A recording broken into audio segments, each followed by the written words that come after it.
Tune in to the Onyx Report, a bi-weekly analysis of how black males of all stripes experience American society and navigate misandry.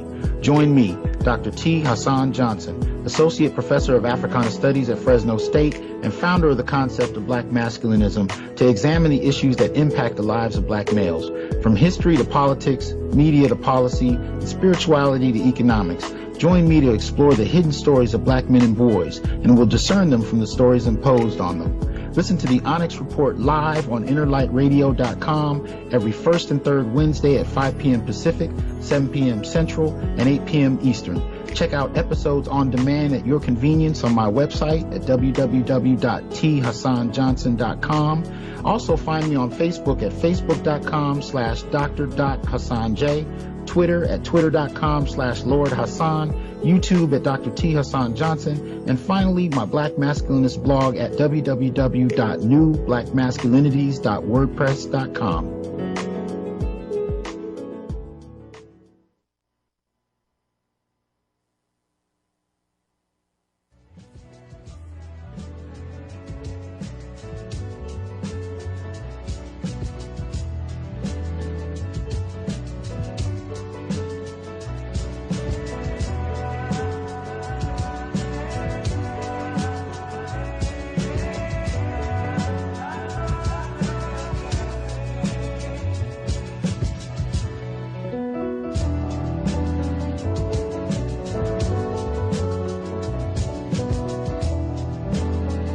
Welcome to the Onyx Report, a program that critically analyzes the experiences, histories, and perceptions of black males in American society.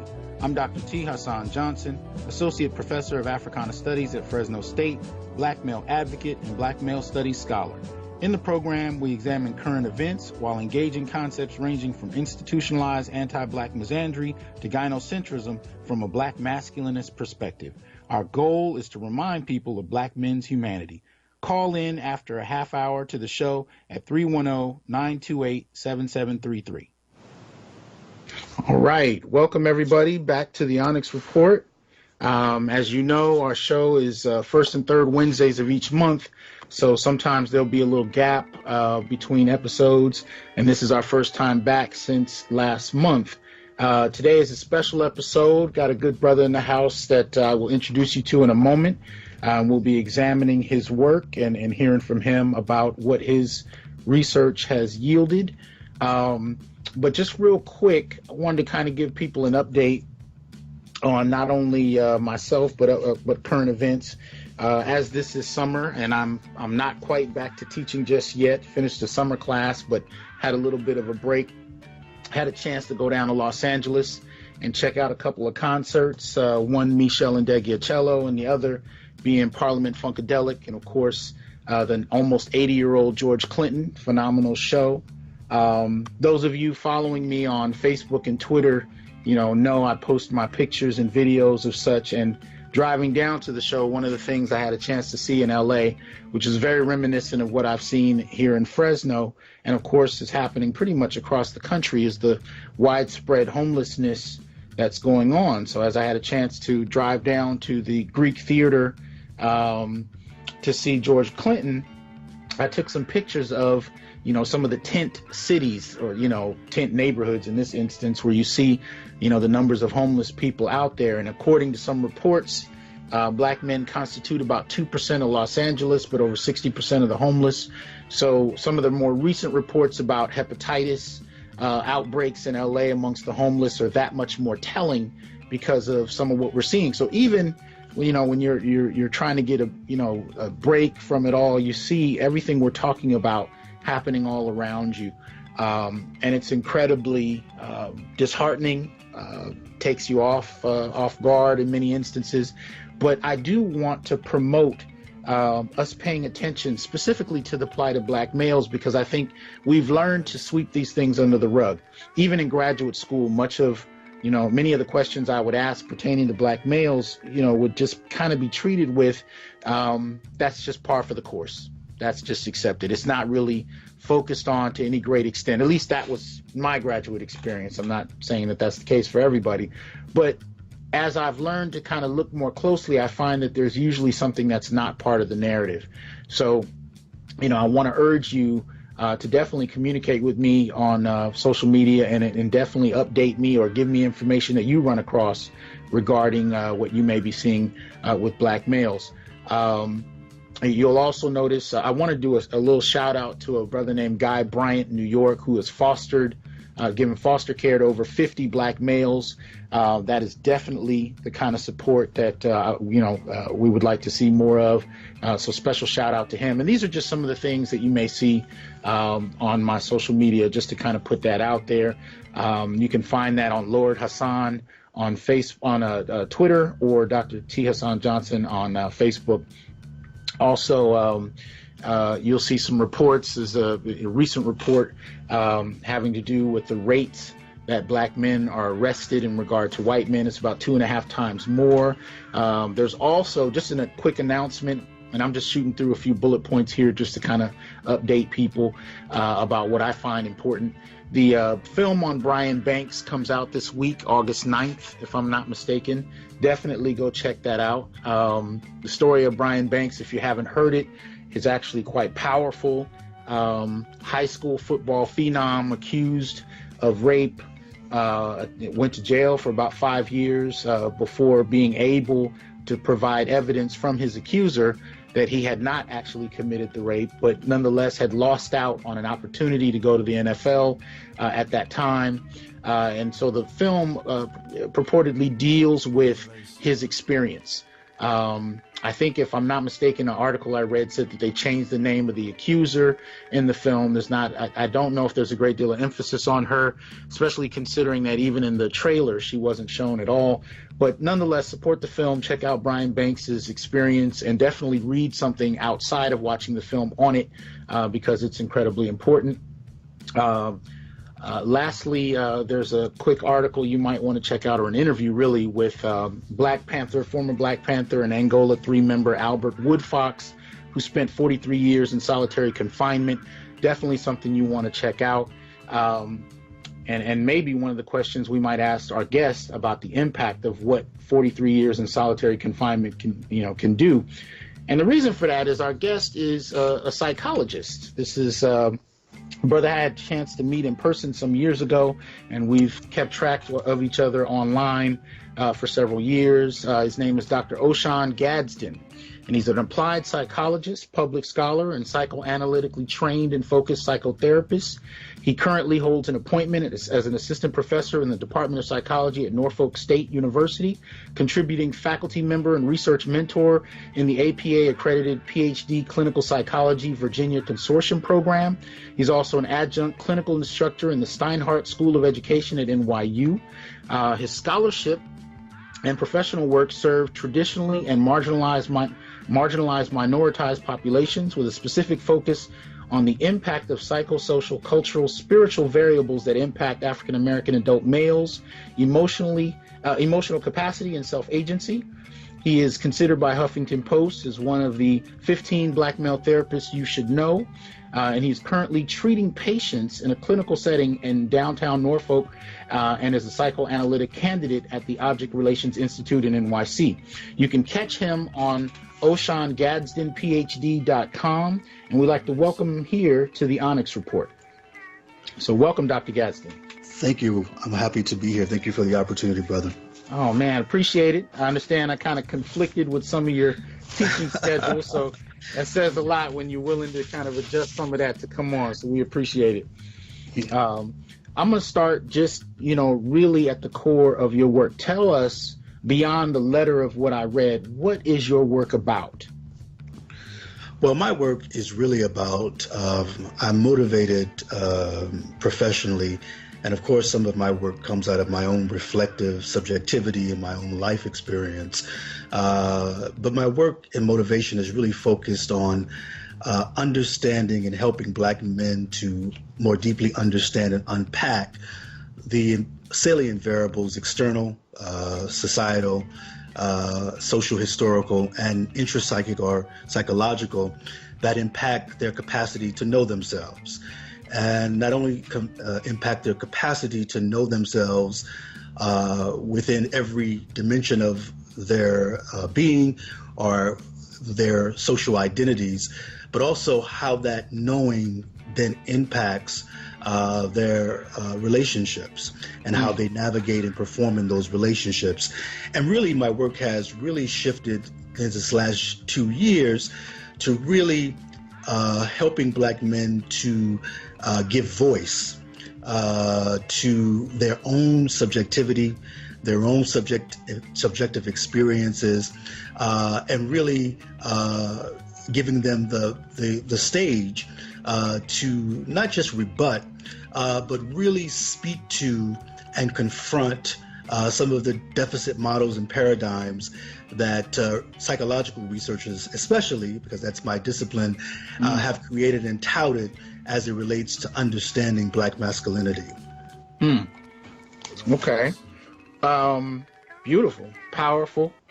Now we're going to talk about the shift for a variety of reasons, but no, because that's profound, and I want to kind of get to, what that shift is about, because going through years of graduate work, years of training, publishing, there seems to be a barrier for many Black men, even in the academy, to be able to kind of do the work with the kind of focus on Black males that you're talking about. So I kind of want to get from your perspective, what do you think that barrier is? Like, why am I not hearing a large number of Black male psychologists, for that matter, but Black psychologists doing the kind of work you're doing? What do you think the barriers are that kind of prevent that from being more widespread? Well, I think there are a number of things. I think that for many Black and brown psychologists even, that we are still really subverted and committed to white supremacist epistemologies. And those white supremacist epistemologies that we call clinical theories and interventions were never created, normed on us, or created to understand and to speak to who we are and what we need psychologically, culturally, and spiritually. And so I think that a large amount of us, unfortunately, are still highly invested in these paradigms without really critically analyzing them, deconstructing them, and resisting them. I was just talking to a colleague who is the chair of FAMU, Brian Sims, Dr. Brian Sims, and he was talking to me. He said, my program, our department, is the only HBCU that on an undergraduate and graduate level has an explicit Afrocentric Black psychology paradigm and framework as a part of our curriculum. And that says a great deal, because in many HBCU environments, I critique it, and people don't like to hear this, but we're just white folks in Black faces. In other words, we're just perpetuating a lot of these white Eurocentric epistemologies at the downfall of our community. So I think that that's one huge salient variable, that we're still committed to white supremacy in how we understand ourselves and how we create our frameworks and how we intervene or treat, particularly from a clinical perspective. I think we have to continue to talk about that. But I think the second thing that I think is problematic is that the discussion of Black masculinity in HBCUs or in higher education is permitted as long as that discussion is framed from a deficit model.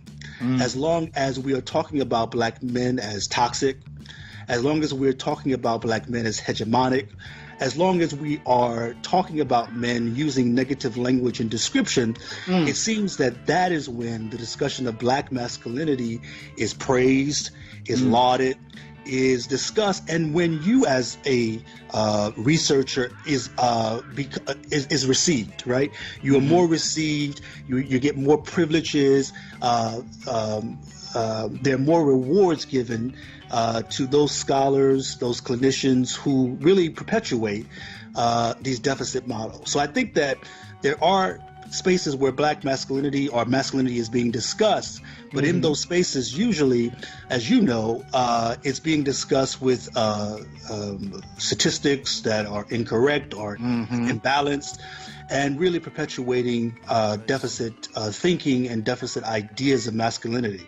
So I think that when you start talking the way that you're talking, and Tommy Curry is talking, and I beginning to talk, those are times, or that's when individuals and departments want you to be silent, or don't find your work to be credible or as important as it might have been when you were sort of going along with the flow. Right. Definitely that. And that, I think, is a good segue into the discussion of the shift, because it's not a common shift for everyone to challenge white supremacy, especially in the granular way it applies to men, Black men in particular. But that shift is definitely one that people that go through it have to be very purposeful about, because there's really not a lot of reinforcement from popular culture, mainstream society, or mainstream academics to do so. So if you can tell us, what was that shift for you? What spawned it? What did you experience? And how did it affect your work? And I ask you that because in the last couple of years, I've read, a number of, because you'll do these Facebook posts that are really, purposeful discussions where you challenge people, men, women, people from different backgrounds. You challenge their understanding of Black men by raising very pointed questions. And it's I've always been curious to know what kind of spawned that for you? Well, for me, two things really spawned it. First is my shifting from a quantitative lens and becoming more proficient and more interested in qualitative methodology, particularly ethnographic methodology and narrative inquiry methodology. And as you know, both of those methodologies are very reflexive in nature, that they really encourage and really cause researchers to not divorce themselves from the research question, from the research participant, and to see parts of themselves even through the participants in which they are working with. And so those two models really helped me more deeply become more curious about my own understanding of myself as a Black man, my social location, and really some of the things in which I was still holding on to related to worth that was attached to my masculinity that I had been bamboozled into believing, but that was having a huge negative psychological and interpersonal impacts in my life. So I think that personal reflexivity and really deconstructing and unpacking how I had myself internalized these negative ideas of what it means to be a Black male, what it means, my capacity, not just my vocational capacity, but my relational capacity. And, this is just who you are, and you're not, worthy of relationships, or you can't get it right. And, challenging those things in my own therapy was a big piece of the shift for me. I think the second shift for me, which I think you and I talked about, was that I had stopped doing clinical work for a while. And I re-entered clinical work, and at the time, 95% of my caseload were Black males. Okay. And in sitting with these Black brothers who are mirrors of me individually, and in some cases I was seeing them as a couple with their romantic partners, I began to really hear narratives, right, of Black boys, adolescents, and Black men who were in pain, who were depressed, who were anxious, who were holding on to ways of thinking that were incredibly informed by white supremacy around their worth, around their capacity to love, their capacity to be loved. And then hearing lots of their developmental histories around the trauma and the abuse and the neglect that many of them encountered as a consequence of parents, and in many cases mothers.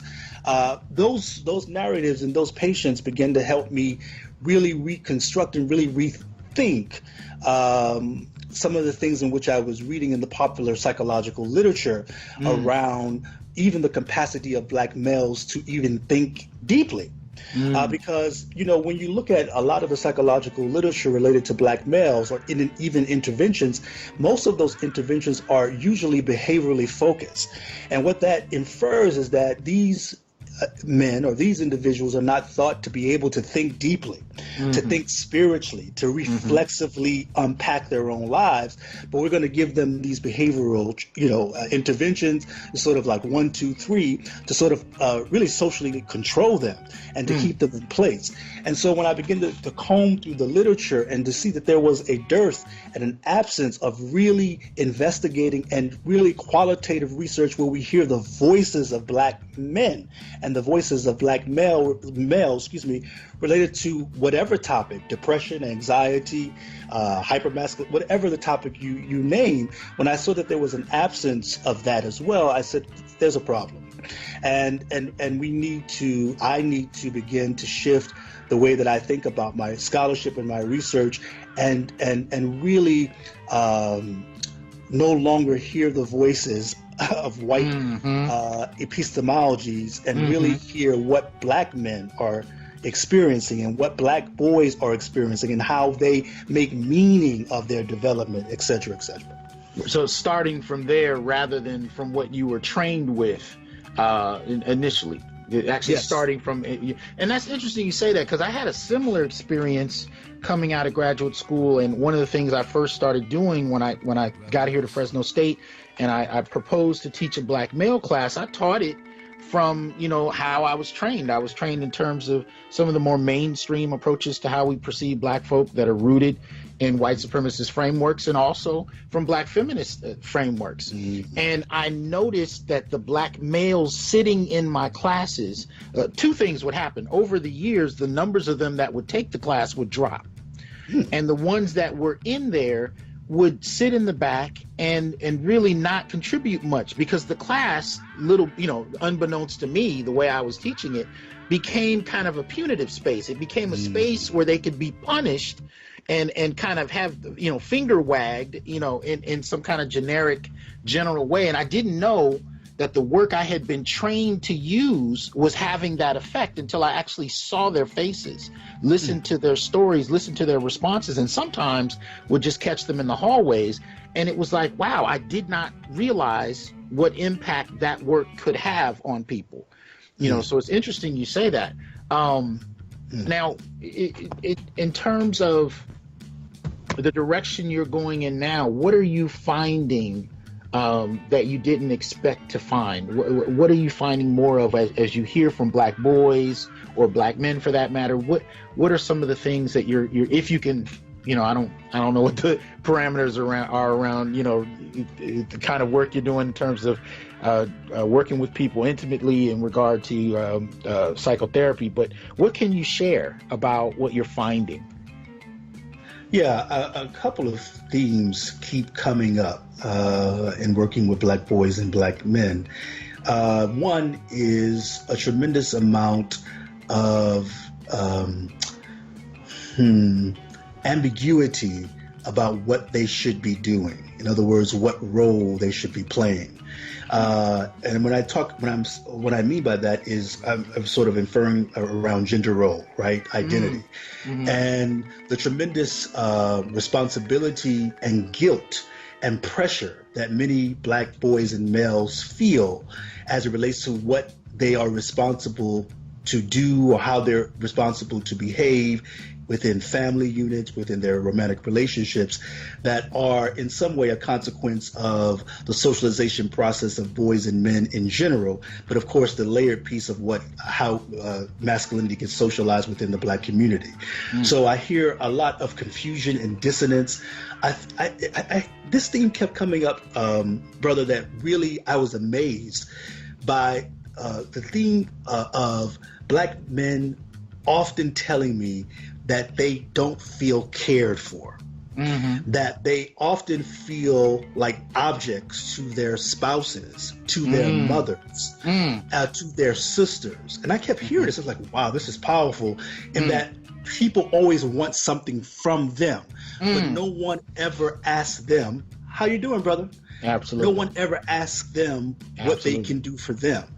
So a lot of anguish, a lot of ambiguity about am I supposed to be taking up all of these roles, even when these roles are negatively impacting me psychologically, on a physiological level as well. Mm-hmm. And then, of course, where is there space for me to get my needs met when everyone is assuming that I should be taking up their concerns? The third thing, if I may, and the last thing, well, there are a number of things that come up, but this issue of unresolved trauma. With their mothers, and this ranges from me seeing adolescents to men that are in their 60s. Right, I remember having a patient who was a pilot, professor in New York, very established, and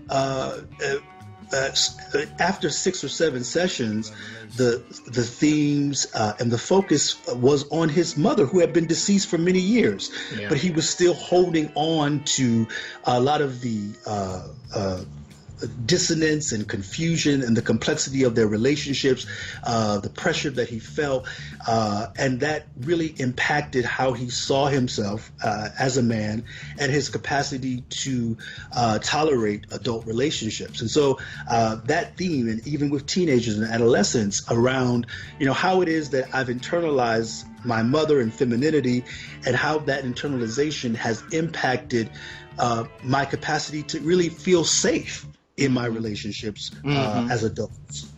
Absolutely. Just a quick announcement for those who would like to call in and speak to Dr. Hasan Gadsden and myself. Call-in number is 310-928-7733. Again, 310-928-7733. Now, that's profound.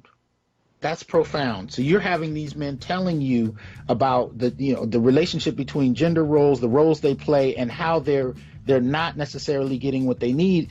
What I found dealing with, I started a group supporting young black men. And I think I had it going when you were actually here living in Fresno. The group I started at Fresno State, that was actually called the Onyx Black Male Collective. These young brothers, we had a conversation one evening, and I asked them in regard to intimate partner relationships. I said, how many of you have women that can give you in-depth lists about their expectations, their needs, their wants in a relationship? And all of them, of course, raised their hand, and I let them give examples. And some of them got real detailed, from penis length to income to, And one of the things I found is that almost to a man, it definitely over 95% of them had women say they wanted men with 3-figure incomes. Now, these are 17 to 21-year-old black males at a state university. You know what I mean? So for you to actually have almost every woman you run across tell you she's expecting a 6-figure income, and you're in college living in a dorm, that's an interesting dynamic. But the crux of what I'm saying at this point, though, is that when I ask them, how many of you have expectations, needs, things you have prepared to articulate to a woman you're interested in, how many of you have those things on the forefront of your mind, listed out somewhere in a way where you can say them? Not one hand went in the air. Have you seen anything like that in terms of what your research has found? Yes, all the time. I think that the study that let me just start with the data that I'm collecting now, looking at the role or the relationship between the socialization of gender and its impact on emotional intimacy. And what with black men who are in non-marital relationships, really looking at cohabitating versus non-cohabitating and seeing if there are any differences in those two groups. And what we found in the literature is that this idea of emotional intimacy, the capacity of black men to share what they need, often they don't do it because they've already gotten messages from multiple external sources, the media, multiple external sources, their parents, multiple external sources, their lover, their partners, multiple external sources, history, that first of all, you're not seeing, or if you're seeing for a particular purpose, and that purpose is to meet a financial need or even an emotional need of someone else. And that many black men don't believe that they will be heard because when they do share themselves or become vulnerable in spaces that it has negative impacts. They get there's no rewards for really showing up and being vulnerable with their romantic partners or with anyone, because in that vulnerability, people then tap into their stereotypes around the fact, like, why are you being vulnerable? This is not masculine. This is not what a man does. So you're sort of like in this catch-22 where when you do, you are then blasted because you're not performing sort of normative gender roles. But when you don't, then you are blasted as being deficit, right? And that you don't have the capacity to do those things. Absolutely. So that's what some of the things that I'm finding in some of the clinical work and the study in which we're conducting now. And it's understandable how it can be so widespread, because from popular culture to academics to, you name the genre, there's a very similar message about blackness, about maleness, so definitely about black maleness. There's a very consistent set of tropes that play out and that impact us on a widespread basis. And I think in many ways it even justifies our institutional treatment. Whether you're talking about institutions where there's, therapy and counseling, or whether you're talking about institution in terms of incarceration, right? Yes. I've talked to many, a married man going through marital counseling. And one of the consistent responses I get is how even in that framework, counseling, it's done from, say, a feminist standpoint. So the question they initially get asked at some point in the first couple sessions is along the lines of, what is it you've done to her? You know what I mean? Rather than there being some kind of discussion about what's going on in the marriage, the perspective is from her vantage point, and that so from that vantage point, you hear that very colloquially. But then we can go back to what I pointed out about the former Black Panther, Albert Woodfox, who spent 43 years in solitary confinement. That seems acceptable when it comes to how black men, experience incarceration. You know what I mean? Those kinds of things. And they really come from a similar source in terms of perceptions of black men in either context. Even for those who, for those who follow my page, my social media again, I posted a little while back ago about the R&B group TLC and the song they had out years ago, No Scrubs. And I was laughing about it because I didn't know that there was a rap group that had come out with a response song that was just as problematic. I think it was more East Coast based because I had never heard it. But the point I'm getting at is, even to this day, No Scrubs is kind of like an anthem. And it really, it really reveals this relationship between the mainstream and, really perceptions of anti-black misandry. And I've seen it even play out on my campus. We had a retreat for incoming students, and the women, who were at a ratio of like 28 to 5, there's 28 sisters for the 5 brothers that we brought in for these students to become acclimated on campus and come in as freshmen, they and the black female staff are singing the anthem out loud, dancing in the hallways to No Scrubs. And I'm looking at this and I'm saying, it was so widespread. These women weren't even born yet, but all of them had the song committed to memory, right? So what I'm getting at is, it just seems to be widespread from so many different angles, this kind of notion that black males are to be scorned, they're not to be trusted. And so from that vantage point, coming from a clinical, therapist kind of framework, psychotherapist framework, what do you regard as a solution to that, especially not only on a larger scale, but even in intimate relationships? What do you say to people in regard to what can be done?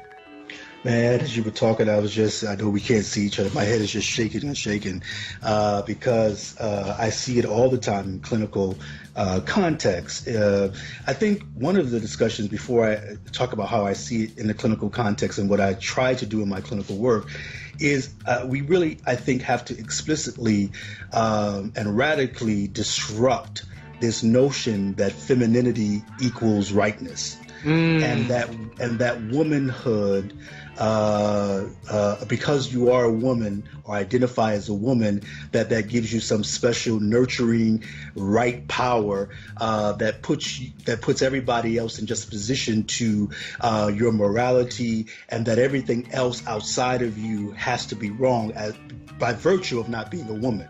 So I think we really have to confront that, no matter how hard it is and how hard the conversations, that women are wounded too, and that the wounds of women are not always at the not as a consequence of black patriarchy, which doesn't exist, but I'm just using the term that we all often hear, or as a consequence of black men or black males, and that they can be just as insidiously unwhole as anyone else, and that they have to be responsible and accountable for that as well. So I think that the way that I translate that sort of framework or that idea in my clinical work, particularly when I'm treating couples, is to have both couples own that. So have them really begin to sit with that discomfort and reality that both of them have negatively impacted this union, perhaps in different ways, perhaps from different motivations, psychological motivations and cultural motivations, that both have to sit and stand in accountability. And then I also try, when I'm working with couples, to do what I call constant aligning with black males. And sometimes that pisses the girlfriend or the wife off,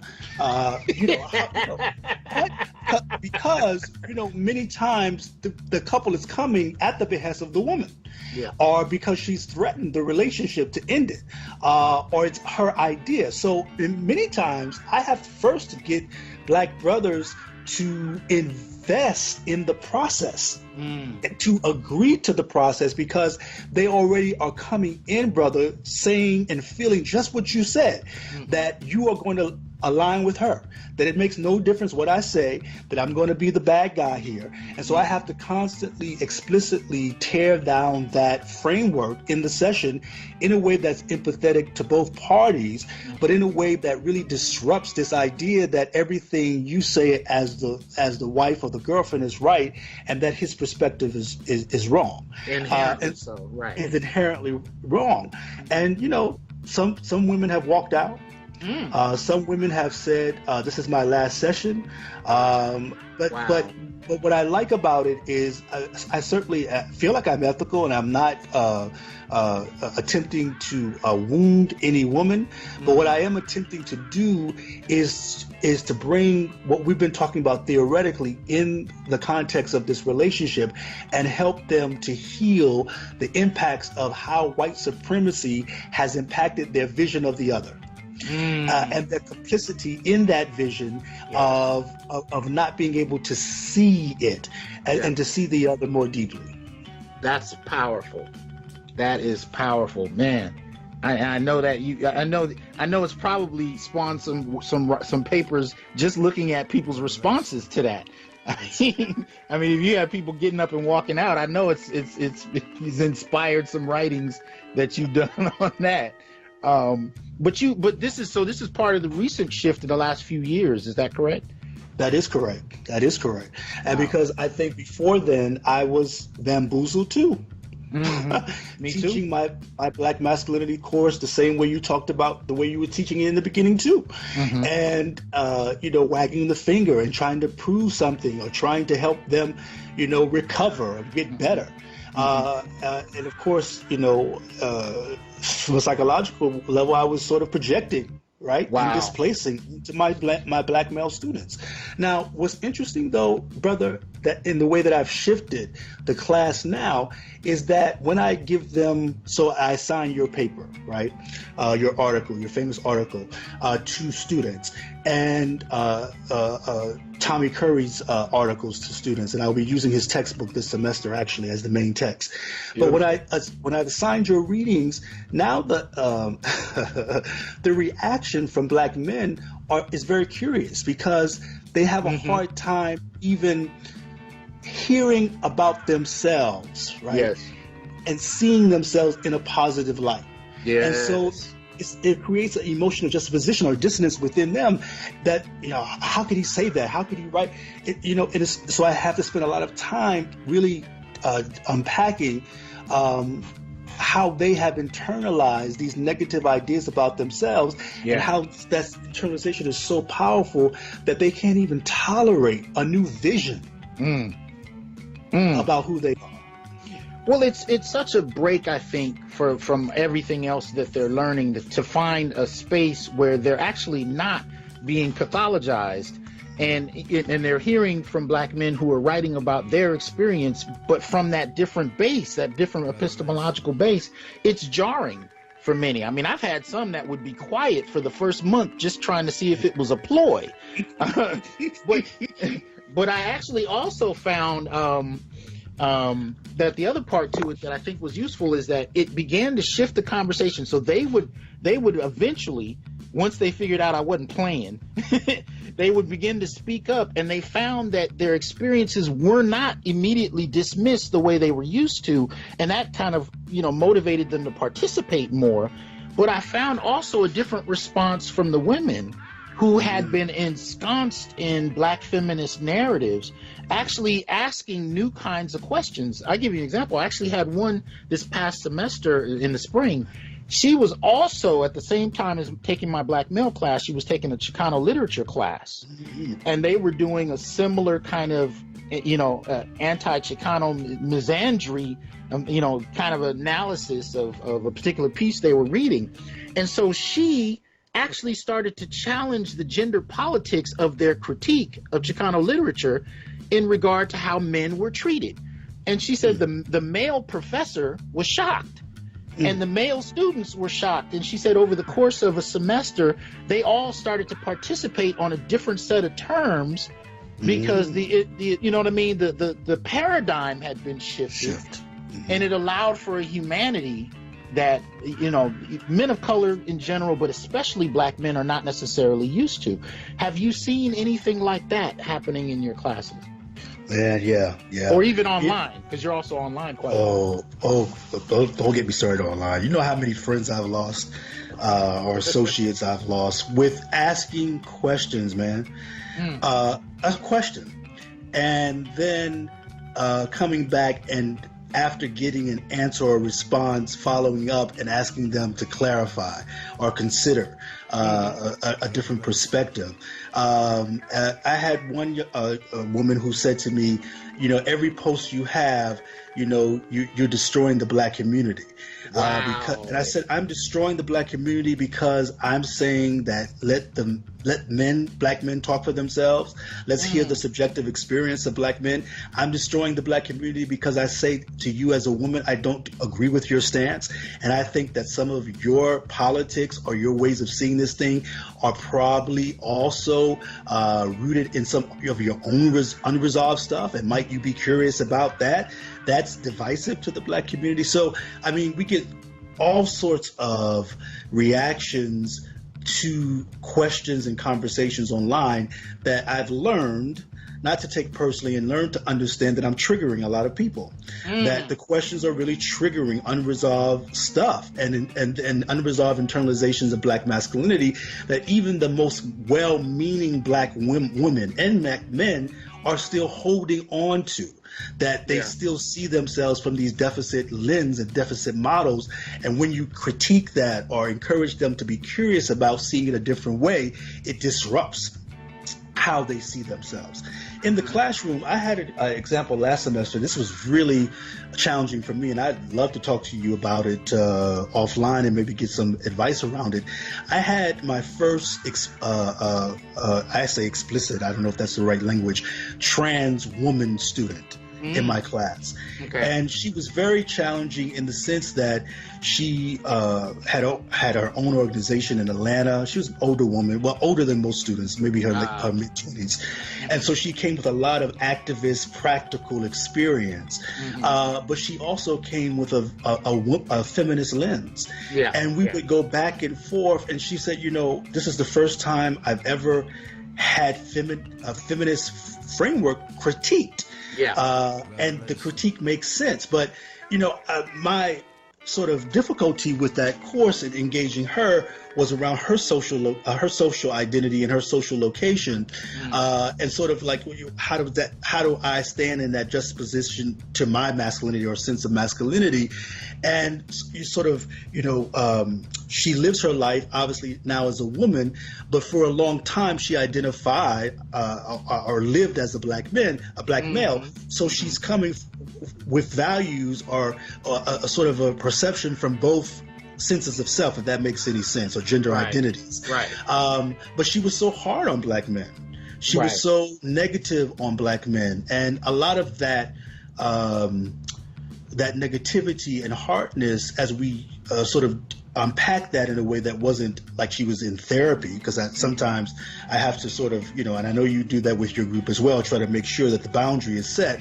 But, it's hard sometimes, but we realized she came to understand and really emoted that a lot of it has to do with how she was treated related to her sexual identity and her gender identity around being transgendered, and how she's holding a lot of that animosity and that shame and that anger, and she projects it sometimes into how she theorizes black masculinity. Sure. And in many ways that's framed in how she's learned what black femininity was. The critique of black men is part of the framework for what black femininity is. I mean, she's clearly working from a model of black womanhood. Doesn't sound like she just developed it in a vacuum. Absolutely. But it's interesting to see how that critique is part of the dynamic, and she hadn't considered another way of looking at black men until you introduced it. Yeah. And this is one of the conversations I know you've had it a lot with black feminists, and a continued push for them, and all of us. And I was writing something about cultural activism, right? And thinking about it from a metaphysical perspective, and really thinking about the unconscious motivations and valiances that that drive us to the types of scholarship and the type of work that we do. And what I'm insisting that we do, particularly black feminists, is to really reflexively think about how their own subjective experiences with their fathers, their uncles, preachers, whoever have been in their lives, has motivated them to create a theoretical conformatory bias framework that gets intellectualized, but that much of the framework is really motivated by unresolved emotional material that needs to be more deeply hashed out. And so what I mean by that is, this all or nothing idea of masculinity, this rigid idea of masculinity and inflexibility. Oh, hold on. I'm not getting any sound. Okay, hold on. Hello? Hello? Okay, some sound cut out. I didn't hear the last part of what you said. Yeah, I was saying that for some black feminists, when you think about their rigidity and their inability to take in the complexity of black masculinity, right?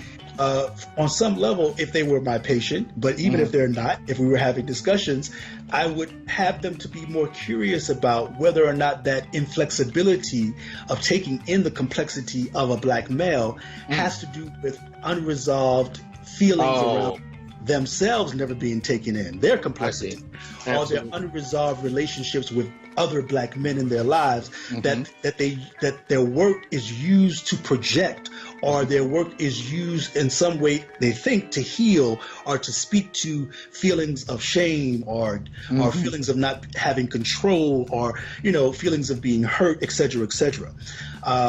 Because I think the feminists were right when they said that the personal is political. And I don't think a lot of people really take that in, that your political work, that your activism, that your academic work. And that's why I so enjoy qualitative methodology, because that methodology causes the researcher to always consider what they are bringing to the research enterprise and how that is impacting how they ask questions, what questions they ask, what they observe, what they choose not to observe. And so I think we have to have more explicit conversations about that.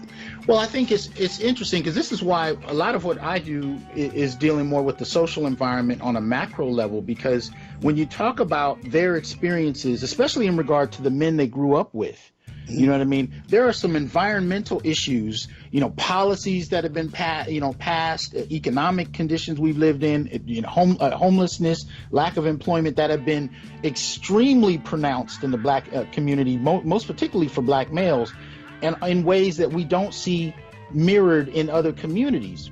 I mean, really, even in terms of income, black men are the only men that make less than their women when you account for incarceration, when you control for incarceration. So there are some environmental factors that kind of play into why so many of us have had similar experiences. Like in my generation, it got very quickly to a point where you were almost lucky to meet someone that grew up with both parents. And the interpretation of that ended up kind of being this shorthand, well, black men are trifling. But there are some, critical reasons, and I've been doing, research around this to help kind of provide a narrative to explain that, but that contributes to it. But one thing I also found interesting is you and I kind of had inverse experiences that led us to similar conclusions, but came from different routes. My training was qualitative. But, I was introduced to the quantitative, and that kind of facilitated the shift for me. Because when I say qualitative, again, I'm trained by Black feminists. I'm trained by, various scholars in Africana studies and cultural studies. And a lot of their work would be, very, kind of off the hip social analyses that come out of private and personal experiences. And I had not been introduced to data that showed me on a wider. So one of the things I talked about in the first show was I would hear people, give me a breakdown of, say, incarceration in the black community, but nobody would, and I'm talking about in my graduate courses, but nobody would actually show me the raw numbers of black men and women incarcerated. So I would hear, well, the rates of incarceration are higher for the women, and this is how bad it is in the black community. But then when you see the numbers, like I think in 2013, it was over 900,000 black males, over 700,000 now. And that number really didn't go down. It's just a number of men who were sent home with ankle bracelets on. But you had almost 1 million black men incarcerated, and yet you had about 65,000 sisters. But nobody ever told me that difference, while I was in graduate school. So I just took the word of the professors who I had a great deal of respect for at face value, without knowing that there's a quantitative space that can kind of be manipulated in a very particular way. And if you can actually look at it, it will help make sense. Like, for example, recently, I want to say I think it's late July, there was an article put out by Madame Noir. And it is called "Black Women Can No Longer Afford to Save Broken Black Men." Now, I wasn't, I didn't repost the article. I didn't even really want to talk about it because I don't want to give them any traffic. But I think it's important because I'm making a point. It was written by a woman named Ara Loabugichukwu, and I'm sure I wrecked her last name. But she basically presents a couple of individual instances where black women were killed by black men. And she had like one little, link to a site that said, that black men had killed black women and twice numbers, bless. Okay. And what I found is that was very reminiscent of the kind of training that I had gotten in graduate school. It's very kind of manipulative when you look at it, because when you actually look at what she's saying, there's a couple of things that really begin to make sense when you look at the data, right? In the article, she actually doesn't give you any raw numbers of the numbers of black men and women killed every year in intimate partner homicidal relations. There's no raw numbers. She uses the individual stories, and this is what my teachers would do as well. Like if we were talking about rape in class, they'd bring a woman in to talk about her experience having been raped, and then at the end of the class, kind of wag their fingers at black men in terms of, you got to stop other black men from doing this, but no critical analysis about how rape is happening in the black community and what men actually experience. It's the same thing in this article. She used an FBI study that focused on 11 states. Whereas, I have a blog piece up that I'll link for my people on YouTube. And for those that are listening on YouTube, please go ahead and like the video and subscribe. And I will put in the description box a link to an article where I actually go through some of these numbers in more depth. I use CDC information, which is a little different because the FBI's information is based on convictions. The CDC's information is based on a reporting system, a national violent death reporting system that actually uses 27 states as opposed to 11, right? And the differences you find is that the numbers are most of the time are range around 50 to 70, black males and black women killed. This last year was actually, or I should say the latest year in the report is 2016. It's at its highest in terms of almost under 200 black women and a little bit half as much as that for black males. But what people overlook is this is out of 43 million black people. So whether you're talking about 40, 50, 67 or 70 or even 190 men and 190 women or whatever, you're talking about a population of 43 million. So, and what I'll hear this come from are articles that are saying, black women are being killed en masse. No, this is not happening en masse. The rates are actually fairly low. As one colleague put it to me, you're more likely to die in a flood or be struck by lightning than killed by your intimate partner. And the rates in the black community have been consistently almost bidirectional. They're bidirectional in terms of the rates going back and forth. But the article just presents 2016, a couple of individual stories. I have data that goes back to 2003 that'll kind of help you situate this. But see, that's the kind of when I talk about the mainstream influence on how we perceive each other, we're informed by articles like this, television shows, films, treatment and carceral practices, academic courses and curriculums, hell, even popular culture. I mean, we know that Toni Morrison just passed, peace be to her and her family. A profound writer. I've gotten some insights from her work, but at the same time, I took issue with some of her, some of the ways she represented black men in her work, and she came out at a period with others, whether you're talking about the Terry McMillans or whether you're talking about the Alice Walkers. She came out at a time period and became prominent where being a black feminist and critiquing black men in a very particular way meant advancement. And we have to know how to talk about that and connect that to the other practices that we're looking at that reinforce this same bubble that teaches people that the only way to properly assess black men and women is to critique black men as inhuman monsters and black women as inherently good. And we see this dynamic in the larger society in terms of how womanhood is defined. But in these black spaces, I think it's magnified in a particular way. So I just kind of wanted to put that out there, going uphill and fighting against the narrative when the narrative is so prominent in so many different spaces. It's easy to come across people that live in that kind of social bubble, that kind of epistemological bubble, that kind of worldview that isn't challenged much of the time because it's reinforced from all these different areas. Absolutely. You know what I mean? And so that's a very challenging engagement. Have you seen anything like that? So go ahead. Yeah, it's very challenging, and as you know, you get beat up for it.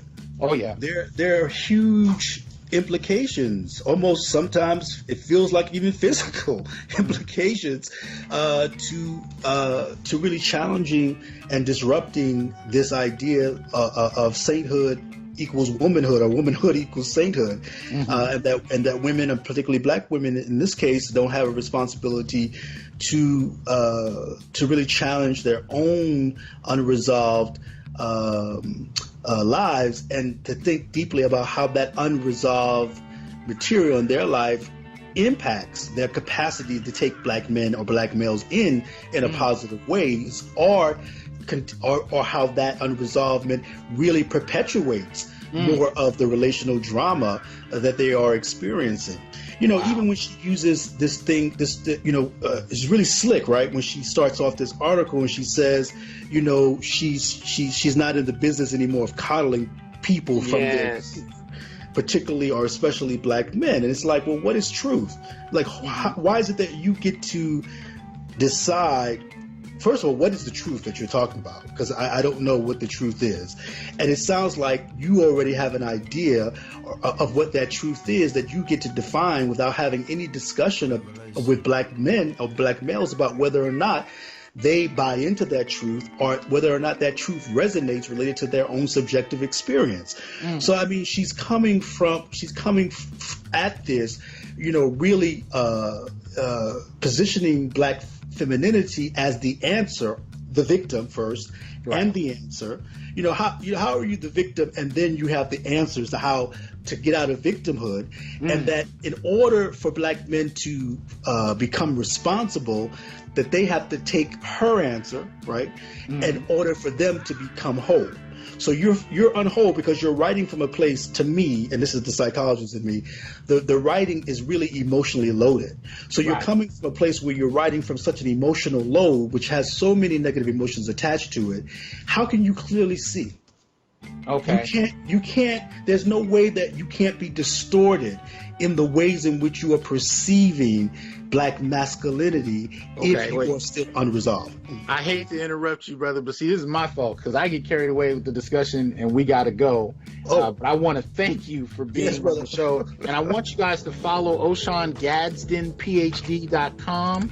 Also, you can follow me on Facebook under Dr. T. Hasan Johnson or under Lord Hasan on Twitter. But definitely follow the brother's work. And if you can, friend him and engage in the dialogues he engages in. Read his work, look up his publication record. The brother is doing some powerful work.